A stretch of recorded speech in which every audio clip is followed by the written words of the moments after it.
Halo semuanya, nama saya Taylor Renata Samalinggi. Kalian bisa panggil saya Rere. Saya berasal dari kelas 7B. Dan sekarang saya akan mempresentasikan dan juga menjelaskan apa sih arti dari ekoenzim dan juga manfaat ekoenzim bagi lingkungan ini. Pertama, ekoenzim adalah hasil dari fermentasi limbah dapur organik seperti ampas, buah, sayur, gula, dan juga air. Nah, saat kita ingin membuat ekoenzim, kita memerlukan 3 bulan untuk memperoleh hasil yang maksimal dan juga hasil yang sempurna. Nah, sekarang saya akan mempraktekkan dan juga sekalian menjelaskan bagaimana cara proses pembuatan ekoenzim. Pertama, kita harus menyiapkan alat dan bahannya dulu. Pertama, kita menyiapkan wadah plastik. Tapi di sini saya menggunakan galon untuk mencampurkan bahan-bahan ini ke dalam sini. Yang kedua, kita membutuhkan air sebanyak 800 gram. Setelah itu, kita membutuhkan gula merah sebanyak 80 gram. Yang keempat, kita membutuhkan sisa atau sampah dari buah dan sayur sebanyak 240 gram. Yang kelima, kita membutuhkan timbangan agar hasil dari berat ini bisa valid dari perbandingan yang akan nanti saya jelaskan. Dan yang terakhir, kita membutuhkan telanan dan pisau untuk memotong gula merah dan agar muat ke dalam botol ini. Nah, yang pertama, caranya kita harus ukur dulu perbandingan di antara alat bahan-bahan ini sebanyak 3:1:10. Nah, teman-teman di sini bisa lihat, ini sesuai dengan takaran yang sudah disajikan, yaitu 240 gram.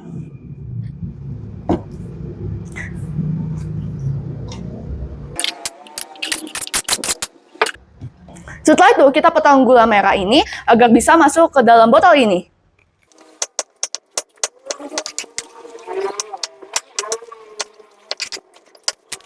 Setelah sudah dipotong kecil-kecil, kita akan menimbang gula merah ini ke dalam timbangan ini. Tapi sebelum kita harus dulu.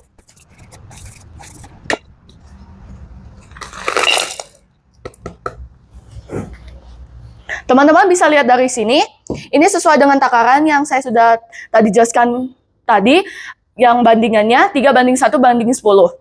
Di sini sudah sesuai dengan 80 gram, termasuk gula merahnya. Kita kembalikan lagi.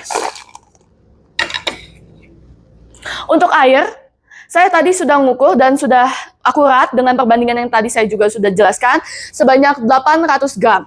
Jadi kita tidak perlu mengukur lagi karena saya sudah membandingkan.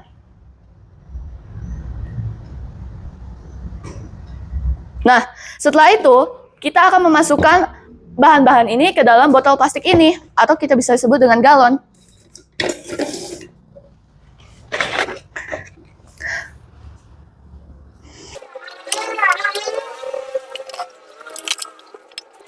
Karena terlalu lama banget, mari kita transisi saja ya.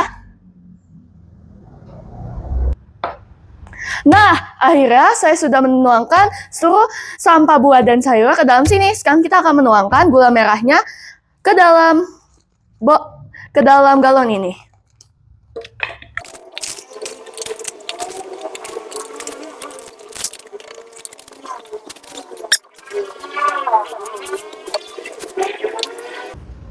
Nah, sudah saya tuangkan gula merah sebanyak 80 gram ke dalam galon ini. Sekarang yang terakhir kita perlu menambahkan air untuk melengkapinya.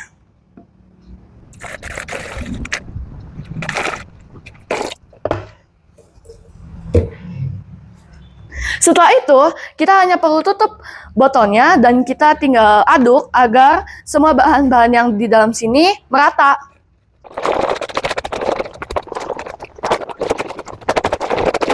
Jadi deh ekoenzim yang saya buat ini. Nah, teman-teman tahu tidak bahwa ekoenzim ini sangat bermanfaat bagi lingkungan kita loh. Manfaat dari ekoenzim ini bisa sebagai pupuk, pestisida, disinfektan, dan juga produk pembersih rumah tangga loh. Saat ini, saya sudah menyelesaikan tahap pertama pembuatan ekoenzim. Nah, teman-teman, ekoenzim ini kita harus taruh di ruangan yang sejuk dan juga kering sesuai dengan suhu ruangan. Untuk penyimpanan ekoenzim ini, buka setiap hari di 2 minggu pertama dan juga setelah itu kita membuka 2-3 kali sehari. Agar dalam ekoenzim ini kan kita akan memiliki gas metana. Jika kita tidak membukanya, maka bisa menyebabkan meledaknya dari galon ini. Jadi ini saja penjelasan yang saya bisa sampaikan. Sampai jumpa di lain video tentang perkembangan ekoenzim ini. Dadah!